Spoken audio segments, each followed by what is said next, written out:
Quick heads up that this episode includes frank discussion of sexual violence and some other topics that may be upsetting to some listeners. We can forgive a man for making a useful thing as long as he does not admire it. The only excuse for making a useless thing is that he admires it intensely. All art is quite useless. I recorded a version of this episode in early 2017, just after Donald Trump's inauguration and the subsequent marches and protests that erupted all over the world. I'm sure I don't have to tell you that the time that's passed since then has offered no shortage of vexation for many Americans and people in other countries as well, especially those who lean toward the political left. I work at a university in a predominantly Democratic city, a border town, in fact. I remember the day after the election in 2016, many of the students and faculty were walking around listlessly, looking kind of sullen and ashen. I had a lot of conversations with folks around town in the days and weeks following the election. There was a lot of shock and outrage and confusion. There were calls to arms, full-throated warnings about the danger this man posed to our country. And just a real quick note, this is not a political podcast, so I'm not going to hold forth on my own views of the president or his presidency. I have my opinions, but this isn't the place to air them. But I do want to say that in just about every conversation I had on the issue, I sensed something else, a more elemental and visceral strain running underneath people's various outcries. People weren't just worried about the damage that the new administration might do. I mean, they were worried about that too, but there was also a sense among my progressive friends and colleagues that this was just wrong in a way that almost surpassed their ability to articulate. There was a sense of what I can only call desecration, a sense that something sacred had been violated. And it may be that the feeling was especially uncomfortable for many of them because it was so unfamiliar to them. In his book, The Righteous Mind, the psychologist Jonathan Haidt popularizes the notion of moral foundations, a theory developed by him and Jesse Graham. The idea is that human beings arrange our moral judgments around 5 distinct moral foundations, categories for us to consider our moral reasoning. These foundations are care, the opposite of which is harm, fairness, the opposite of which is cheating, loyalty, the opposite of which is betrayal, and you have authority versus subversion, and sanctity versus degradation. What Haidt and his colleagues have found is that how you rate the importance of these various foundations in relation to one another has a lot to do with your political leanings. Liberals and progressives tend to value care and fairness very highly, while giving little consideration to authority and even less to loyalty and purity. Most moral judgments liberals make are based on whether something is fair and whether somebody is getting hurt by it. Conservatives, by contrast, tend to value each of the 5 foundations about equally, balancing their moral judgments between them. They value care and fairness a little bit less than progressives, but they also give a lot more consideration to questions of loyalty, authority, and sanctity. This might do a lot to explain the odd sensation that a lot of liberals had after Trump's election. They were experiencing something unfamiliar to them, though not perhaps unfamiliar to their conservative counterparts. Folks on the left were aggrieved because they felt betrayed by their fellow citizens, and some by members of their own party, a violation of loyalty. They questioned the legitimacy of the result, a violation of the authority of our democratic institutions, and the whole thing seemed almost profane, a violation of the sanctity of our electoral process. The election had liberals and progressives squirming, not only because of the harm they feared the new president might do, but because it provoked what was for them an unfamiliar feeling that something sacred had been violated.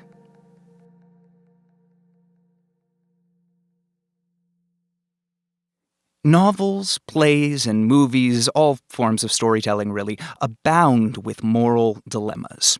From Agamemnon's sacrifice of his daughter Iphigenia to the costly mission at the center of Saving Private Ryan, putting characters in situations where they are forced to make a difficult decision is a staple of good storytelling.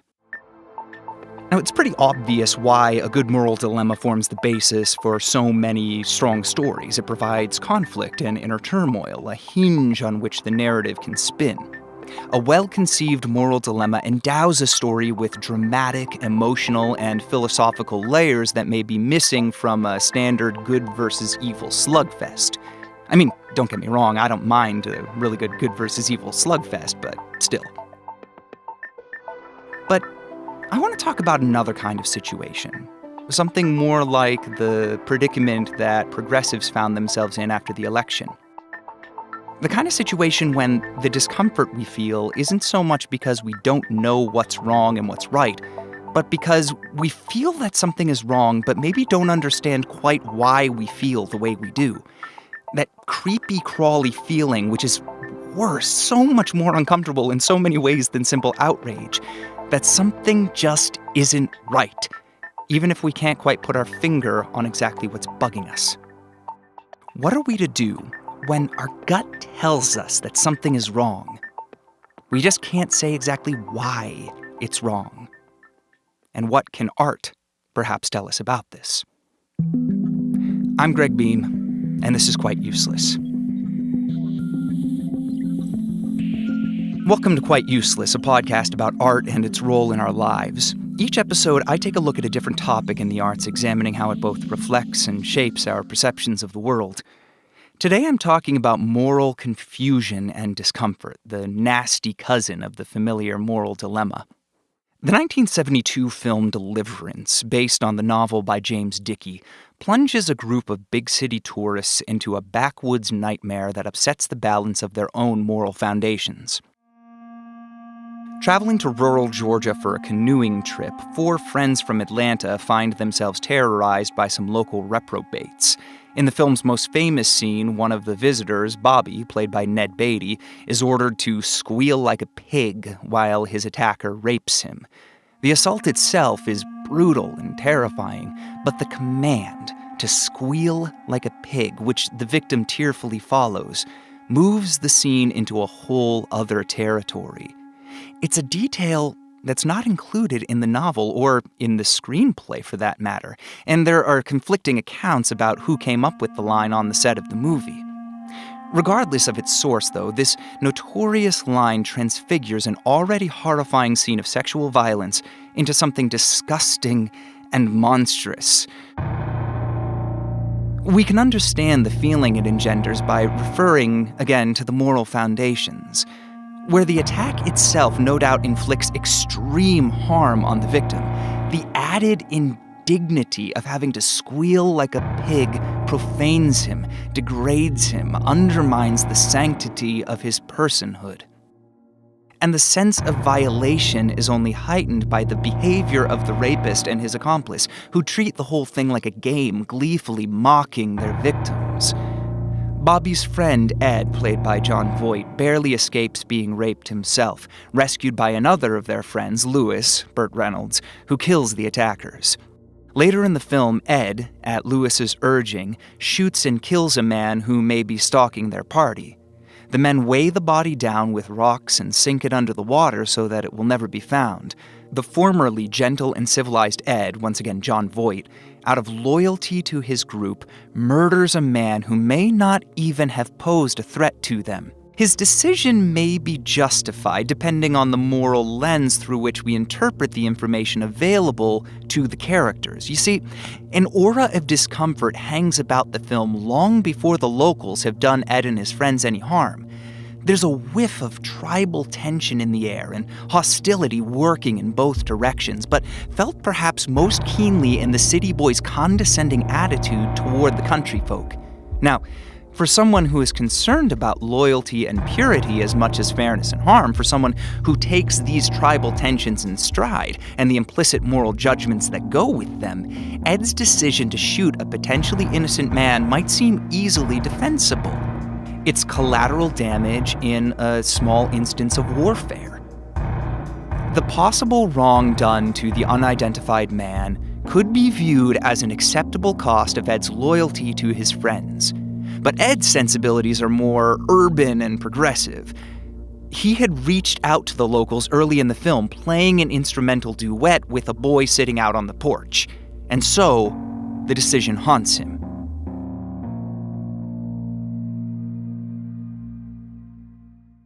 I spent 2 episodes, Heroes Part 1 and Heroes Part 2, maligning Hollywood's tendency to sand down the rough moral edges of stories, often at the expense of the strong medicine that their source materials offered.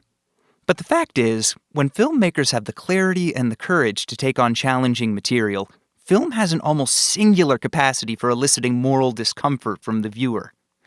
In the right hands, the medium allows a degree of immediacy, of unflinching verisimilitude, as yet unmatched by any other art form. This is not to say that cinematic treatments of morally disquieting subjects are any more thorough, enlightened, or enlightening than you'd get, say, in fiction or on the stage, but movies are able to present viewers with the sensory reality of these scenarios with greater detail and intimacy than any other medium, delivering a singular visceral wallop, especially when the subject is one that evokes moral confusion and discomfort, rather than mere contemplation. In the right hands, movies can give us guided tours through moral philosophy's murkiest terrain, all delivered at 23 frames per second. I am Susanna. Duchess of Beaumont, popularly known as Princess Susanna. I am in a place you cannot find, held by one you will not trace.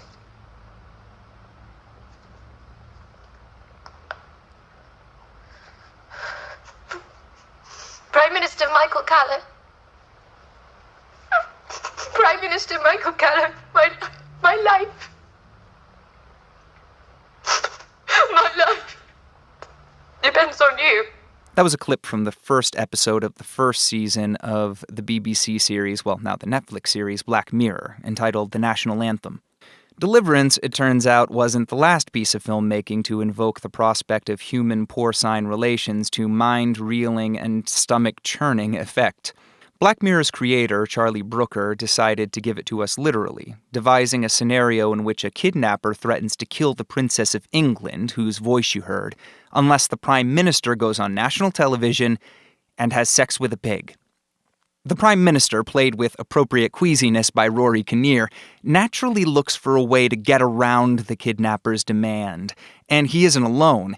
His staff members bend over backwards trying to find a way to get him out of this predicament.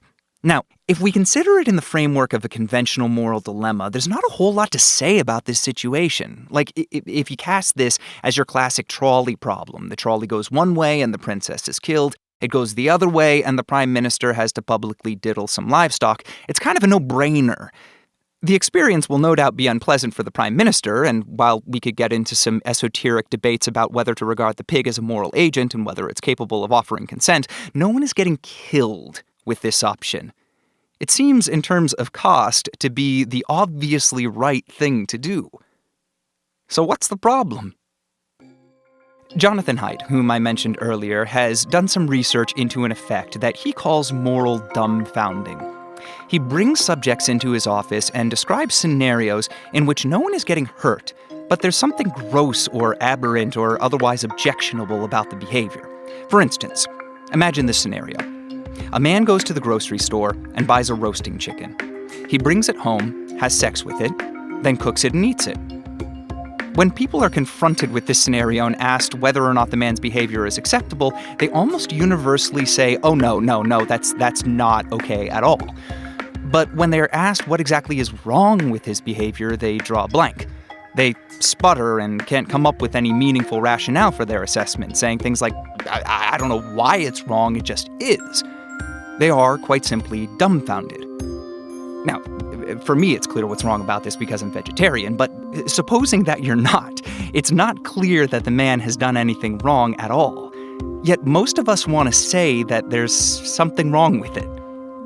Another scenario describes consensual sex between 2 adult siblings that could not possibly result in insemination. Another describes a person cooking and eating a piece of flesh that has been taken from a human cadaver donated to her lab. The people in these scenarios aren't hurting anybody, but still they've crossed invisible boundaries, typically unspoken boundaries between what is deemed acceptable and what is not, regardless of whether we can ascribe practical rationales for these proscriptions. We call these boundaries taboos, and they are exceptionally powerful regulators of human behavior. They are also exceptionally common. Every society in human history has had its taboos, many of which revolve around the issues of hygiene and sexuality, others around the desecration of bodies or sacred objects.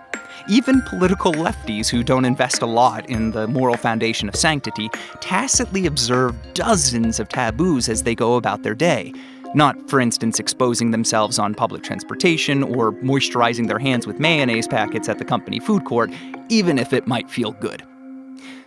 So it may be clear, at least from a utilitarian point of view, what the Prime Minister in that episode of Black Mirror ought to do. Yet, while you're watching it, it's hard to get past the feeling that no, he must not do this. The demand butts up against this really big, ugly taboo, the prohibition against sex with animals. Now, not all taboos are universal. There are parts of the world where partial or even full nudity in public is no big deal. But bestiality is verboten almost everywhere you go, in spite of the practice being more common than you might expect. By some estimates, 1% to 3% of people in industrial societies have had some kind of sexual contact with an animal, and that figure only goes up in agrarian societies. Shocking, I know. Now, it wouldn't be too hard to infer an evolutionary explanation for this particular taboo, something having to do with health and hygiene and the spreading of disease. You might even try to make this explanation the basis for a cogent argument in support of the prohibition. But my guess is that washing the pig and slapping a condom on the Prime Minister wouldn't make most people feel all that much better about what he's being asked to do. Let's also not forget that those same arguments have been used, and in much of the world still are used, to buttress taboos against homosexuality. If you don't believe me about that, I can introduce you to a minister in Uganda who will gladly tell you all about it. Good morning, everyone. My name is Pastor Dr. Martin Semper. I'm here in the capacity as the chairman of the National Task Force Against Homosexuality in Uganda.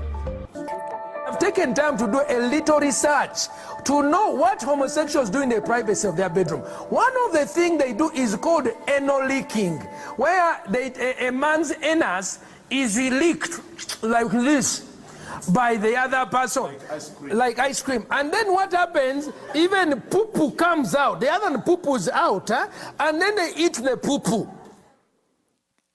The fact is, while some taboos are nearly universal and fairly durable over time, many taboos change, sometimes almost overnight. Same-sex marriage, for instance, has gone from something you wouldn't have contemplated in America right into the late 20th century to the law of the land in the 21st, and something that a plurality of people are at least partially comfortable with. Conversely, women in Iran showed as much skin as Western women prior to the revolution there. Today, long black hijabs are a must.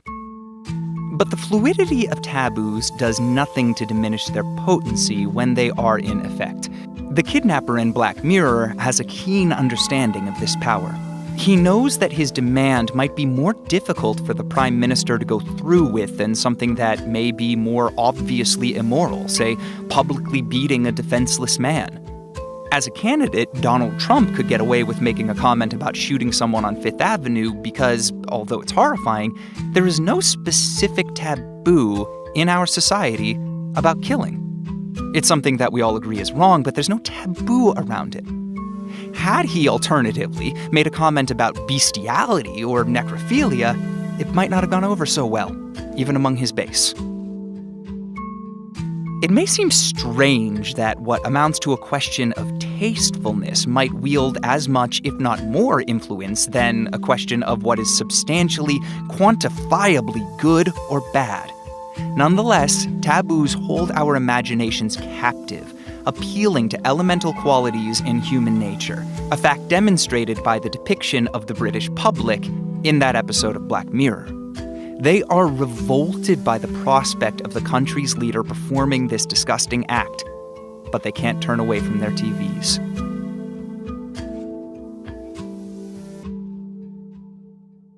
British film director Adrian Lyne is no stranger to using sex, to excite audiences, as well as to make them squirm.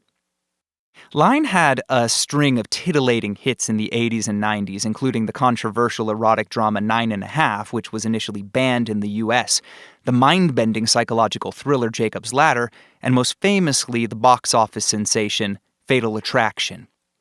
In 1993, Line released Indecent Proposal, a film that became famous for the premise suggested by the title. Woody Harrelson and Demi Moore play a down-on-their-luck couple who borrow some money and travel to Atlantic City hoping to get lucky. After initially finding themselves ahead, the house wins in the end, as it always does, and the couple loses everything. It's at this point that a handsome and charming billionaire, played by Robert Redford, steps in and makes the couple a compelling offer. You have something that I just don't have. Well, I guess there's limits to what money can buy. Not many. Well, some things aren't for sale. Such as? Well, you can't buy people. That's naive, Diana. I buy people every day. Oh, well, in business, maybe, but not when real emotions are involved. So what are you saying? You can't buy love? That's a bit of a cliche, don't you think? It's absolutely true. Is it? What do you think? I agree with Diana. You do?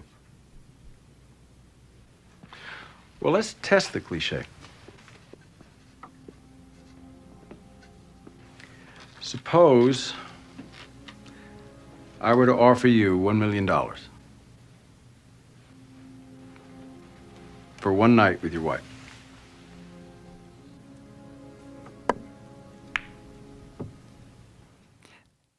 The reason I'm not offering this as an example of a moral dilemma is that the couple make up their minds fairly early on in the film about what they're going to do. Most of the plot and the interest it engenders in the audience hinges on the emotional fallout of that decision. Long story short, they take the billionaire up on his offer, and it ruins their lives. But why? I mean, apart from the fact that he asked the husband rather than the woman herself, he seems to have made a pretty compelling case that this is a win-win for everybody. He gets what he wants, and they get enough money to solve all of their problems. So what's the big deal? The anthropologist Alan Fiske divides human relationships into 4 models: market pricing, equality matching, authority ranking, and communal sharing. Though a romantic relationship could conceivably function along any of these lines, it's safe to say that most healthy marriages, at least in the modern world, and by extension most nuclear families, are communal sharing arrangements. All parties contribute what they can and take what they need. There's no tit for tat, no bargaining, no negotiating, no jockeying for position. Like I said, this isn't a healthy relationship. What happens in Indecent Proposal is that this billionaire mistakes the fundamental nature of the couple's marriage and tries to impose another model, a market pricing model, onto their relationship. He mistakes one kind of social value, the loyalty, affection, and support between two spouses, for a different and indeed incompatible social value, the transactional exchange of goods and services. And this conversion from a relationship dictated by the couple's emotional needs to one dictated by economic logic proves a strain that the marriage cannot withstand. Or perhaps the billionaire makes no mistake at all. Perhaps he knows exactly what he's doing. I experienced a similar, though subtler and more poignant discomfort when watching the 2002 film Laurel Canyon, directed by Lisa Kolodenko, best known for The Kids Are All Right. In the film, a medical school student, played by Christian Bale, finds his world turned upside down when his fiancée comes within a hair's breadth of cheating on him with his free-spirited mother and her lover. We may be back in taboo territory here, but I'm inclined to say that there are more complex strains at work here than simply observing that society frowns on sleeping with one's future in-law. One gets the sense, or I did at least, that the character of the mother, played by Frances McDormand, has trouble grasping the basic terms of her relationship with her son. But the director and the actors don't make it easy on the audience. Kolodenko cleverly parallels this near indiscretion with Bale's character nearly cheating on his fiancée with a colleague.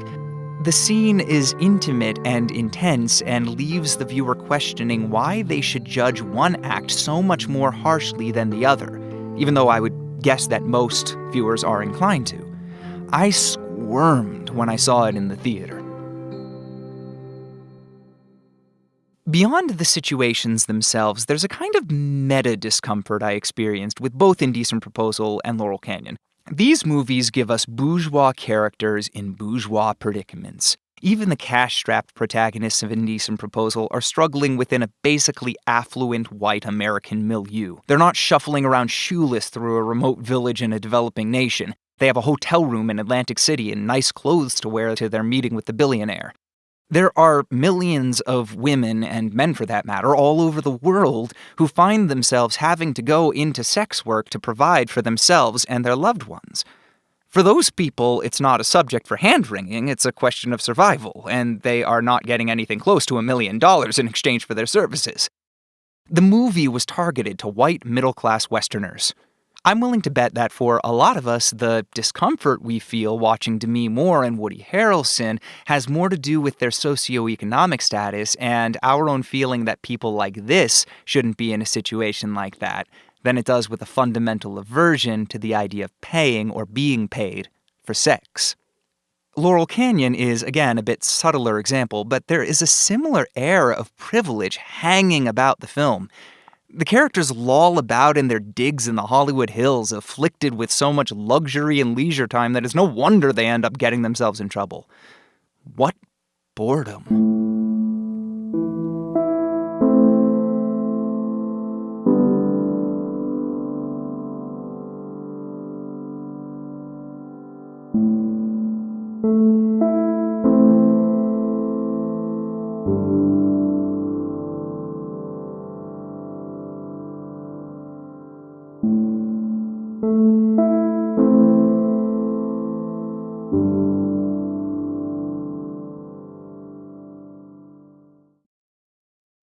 Sometimes our moral fidgeting attends not just an action or a situation, but an entire character. Dan Gilroy's 2014 thriller Nightcrawler gives us a dark vision of the American dream in the 21st century. The main character is an aspiring photojournalist named Louis Bloom, played by Jake Gyllenhaal. In spite of the actor's boyish good looks, there's something ghoulish and genuinely terrifying about the guy. He has these dark, buggy eyes, and we never see him sleep. From the beginning of the film, we see that he has a willingness, if not an outright propensity, to commit violence. He is a monster. But at the same time, he's a poster child for a certain kind of up-by-your-own-bootstraps American ambition. We see him working diligently and without complaint to master the skills of his new profession, and he goes around spouting this entrepreneurial jargon and aspirational slogans, as in this scene with a producer of an LA news program that traffics in bloody, lurid videos. I like how you handled Frank. You didn't soften the truth or dilute it. I think being clear with your objectives is more important than trying to present your ideas in a non-confrontational manner. Do you have experience in an office? Myself, not presently, no. Where'd you get all that? I study a lot online. Yeah? Like what? All sorts of things, actually. I'm on my computer all day. I haven't had what you call much of a formal education, but you can find most anything if you look hard enough.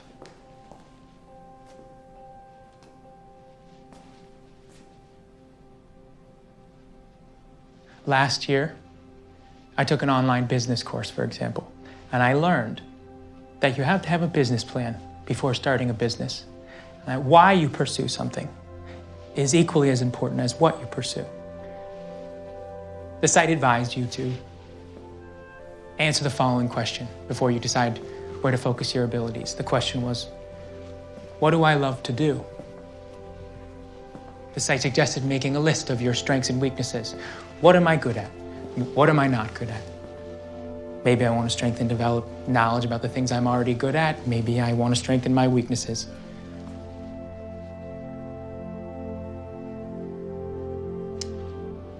I recently remade my list. And I'm thinking that television news might just be something I love, as well as something I happen to be good at.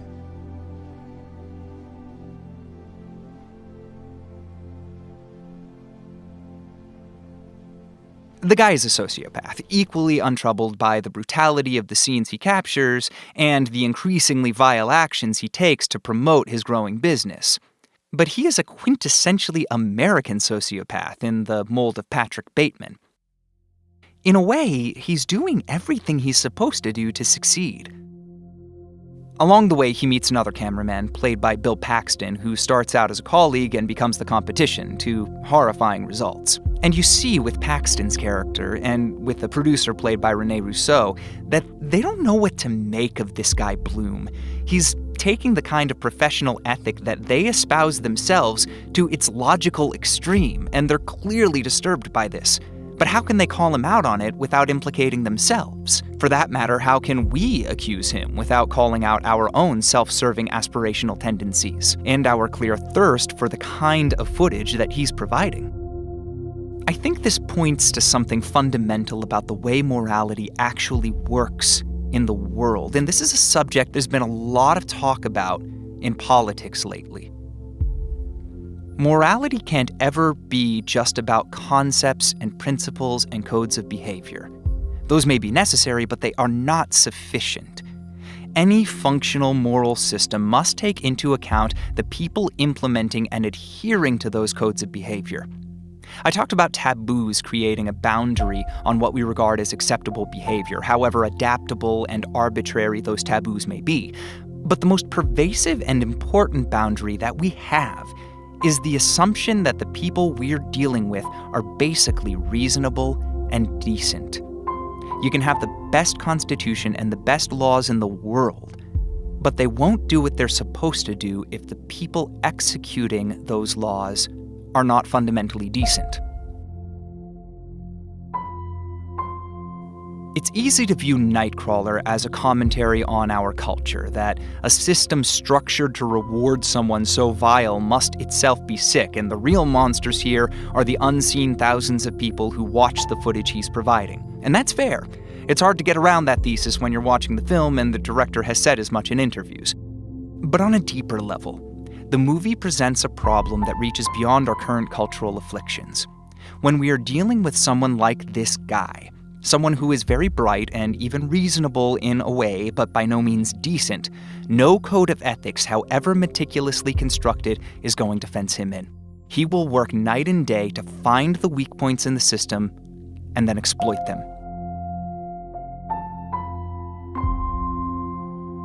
Nightcrawler exposes the weaknesses and ultimately the fancifulness, you might say, of our moral systems. Now, lest it sound like I'm down on morality, I am not making a case for nihilism or anarchy or unfettered relativism here. I'm just pointing out, as I think the movie points out, that rules are only as good as the people who are following and maintaining them. In philosophy circles, there's been a resurgence of interest lately in the field of virtue ethics. For the past few hundred years, the central debate in moral philosophy has been between consequentialist ethics, the idea that actions are right or wrong because of the good or harm they do, and deontological ethics, the idea that actions are inherently right or wrong regardless of their eventual consequences. It's actually quite a bit more complicated than that, but that's the gist of it. Watch The Good Place if you want a little bit more of an introduction. Ancient philosophers, on the other hand, would have been confused by a debate about morality that doesn't take into account the moral virtues of the agents involved, whether they possess attributes like honesty, wisdom, and valor. A movie like Nightcrawler makes a good case for the relevance and really the need for that kind of thinking as a supplement to, if not a replacement for, a strict dependence on rules or an appeal to the greatest good.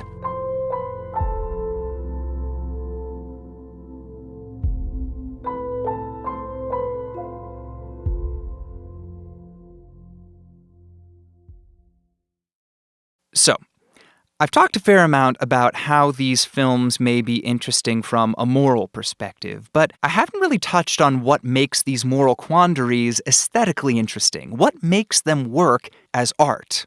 I mean, to the extent that they do, Indecent Proposal really isn't that good of a movie. The easy answer is that putting characters in this dicey moral territory creates a certain amount of narrative grist, and that's part of the picture, no doubt. There's an emotional appeal as well. Both Indecent Proposal and Laurel Canyon are very sad films, and Deliverance and Nightcrawler are both kind of terrifying. The Black Mirror episode conjures disgust and a perverse amusement more than anything, but it's also very suspenseful and appeals to our sympathies, both for the princess and for the prime minister, and perhaps for the pig. But I think there's something more to it than that. I think it goes deeper than narrative excitement or emotional stimulation. Looking again at the Black Mirror episode, the one with the pig boinking, you've got these taboos, these largely arbitrary things that we've attached this massive moral significance to. So why is it fascinating to see them violated, even for the spectators within the story? Well, as I said, taboos set these boundaries on acceptable human behavior. They determine what's in and out of bounds, not in terms of what is fair, beneficial, or anything like that, but really in terms of what's tasteful. But I wouldn't be surprised to find out that the very people who are most obsessed with not breaking taboos are also the most titillated by their transgression. It's been documented in the laboratory, in fact, that men who hold the strongest homophobic sentiments also tend to get aroused when they watch gay porn. So it could be that observing these transgressive behaviors simply appeals to our repressed urges, allowing for a sort of outlet of our baser and more licentious nature. But I think maybe it cuts even deeper than that. I think that the breaking of taboos tears open a rift in the imaginary fabric of our worldview. It exposes how wispy and fragile our conceptual frameworks for the world really are. When you see the Prime Minister boink a pig, this sense of dignity and authority that we've conferred on him evaporates, and all of a sudden he's just a dude who boinks pigs. And if this formerly respected leader is exposed and debased in that way, it may be difficult to ever believe in the authority of any future leaders.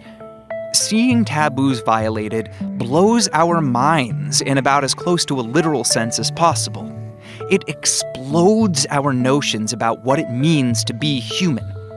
It's an existential experience, not just a moral one.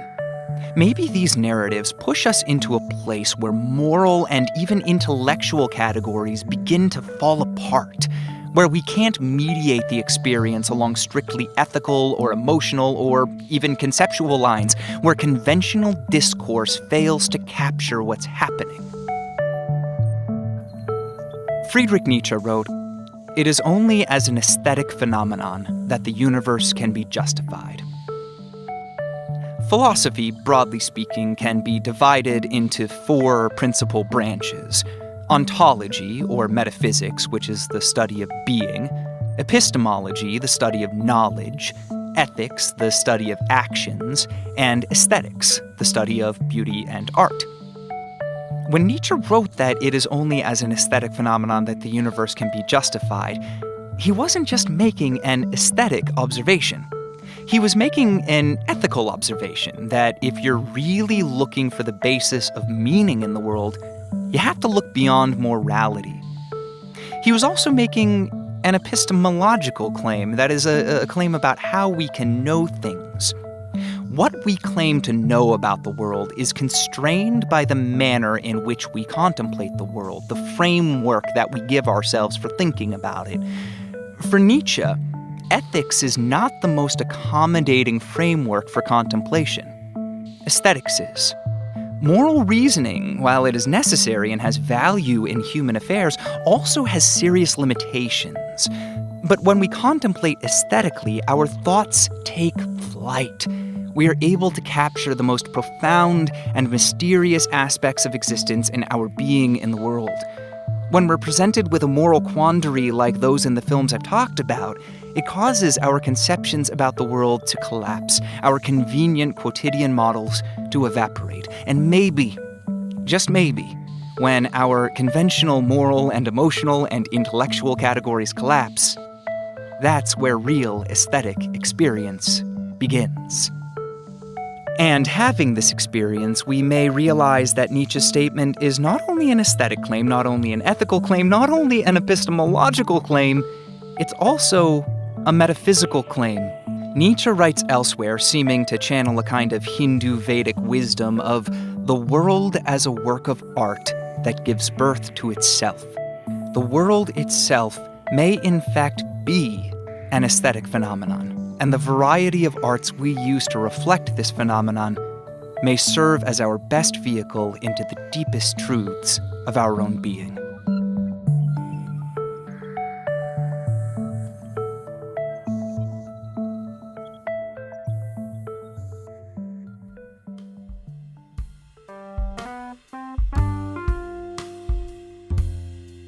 This episode of Quite Useless was written and produced by me with help from my brother Mike, who wrote a lot of the music you heard. A little bit of it was mine. I took to social media in looking for examples of moral dilemmas to invoke here. I got a lot of great suggestions, and I specifically used one offered by my buddy Dane Bollinger. He recommended I take a look at deliverance, and I immediately chastised myself for not having thought of it myself.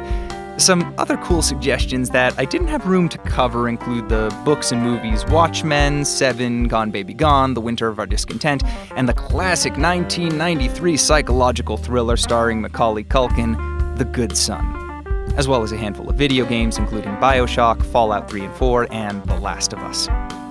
You can subscribe to Quite Useless on iTunes or wherever else you get your podcasts. If you have a moment to drop us a rating or a review on iTunes, even if that's not the service you use, that would be awesome. That is, in fact, the solution to the trolley problem. All our episodes are also available on our website, thisisquiteuseless.com. We're also on Facebook and Twitter. If you want to send me a longer message, perhaps to decry the desecration that I deign to call a podcast, the email address is quiteuselesspodcast@gmail.com. I'm Greg Beam, and I very much hope you'll join me for more deeply confusing and uncomfortable, quite useless endeavors.